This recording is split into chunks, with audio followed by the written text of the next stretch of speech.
का स्वागत है। ईरान से 110 भारतीय छात्रों को लेकर दिल्ली जो है वो विमान पहुंच चुका है। भारतीय मेडिकल छात्रों को वॉर जोन से निकाला गया है। भारतीय छात्रों ने भारत सरकार को धन्यवाद दिया है। 600 छात्रों का पहला जत्था कल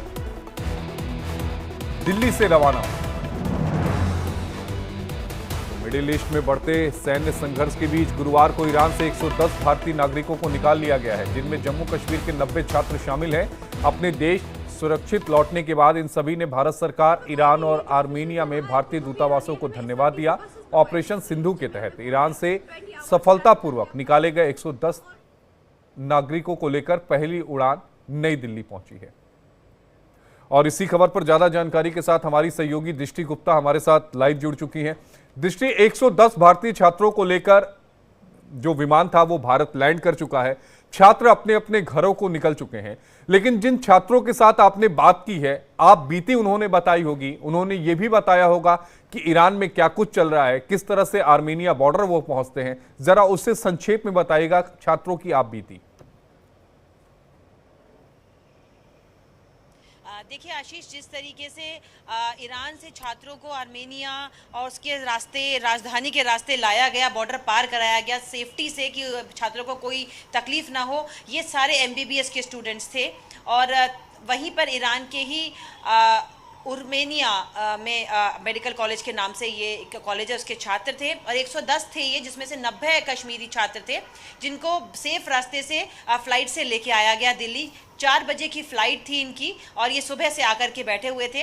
कई बसें ऐसी थीं जो इनको कश्मीर ले जाने के लिए भेजी गई थी, लेकिन जब इनसे हमारी बातचीत हुई तो उन्होंने यही कहा कि वहाँ एकदम वॉर जैसे बुरे हालात थे और हम लोग बहुत डरे हुए थे और हम वापस अपने देश भारत आना चाहते थे। और उन्होंने सरकार का शुक्रिया कहा।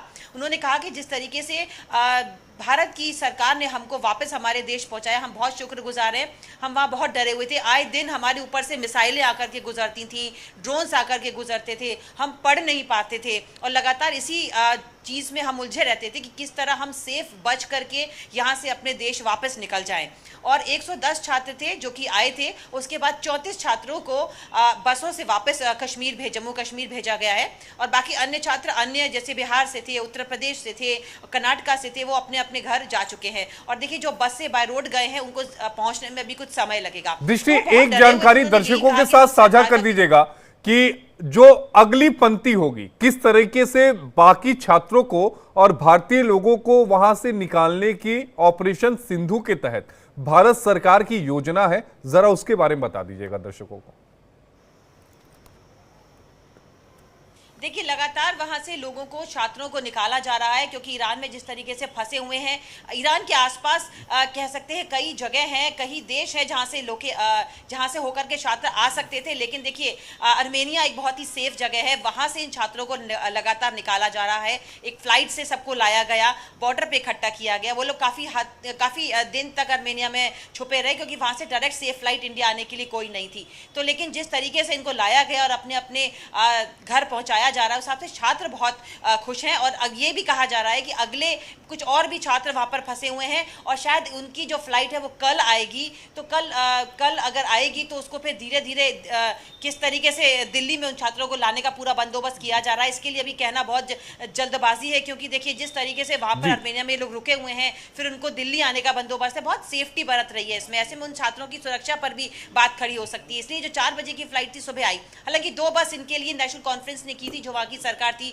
जम्मू कश्मीर की यूनियन टेरिटरी की। जो 2 बसें हैं, छात्रों ने बैठने से मना कर दिया। उन्होंने कहा कि ये बस रोडवेज की उनके बैठने लायक नहीं है। तब कहीं जाकर के 11 बजे के लगभग ये छात्रों के लिए दूसरी बसें मंगाई गई और फिर ये छात्र आज जम्मू कश्मीर के लिए रवाना हुए थे सुबह। तो ये पहला जत्था था छात्रों का जो आया आज दिल्ली और अपने घर जा चुका है, और दूसरा भी रास्ते में है और शायद कल तक वो भी पहुंच पाएंगे। बहुत शुक्रिया दृष्टि आपका जुड़ने के लिए। दृष्टि हमारी सहयोगी हमारे साथ जुड़ी थी, जिन्होंने पूरी खबर पर विस्तार से जानकारी दी।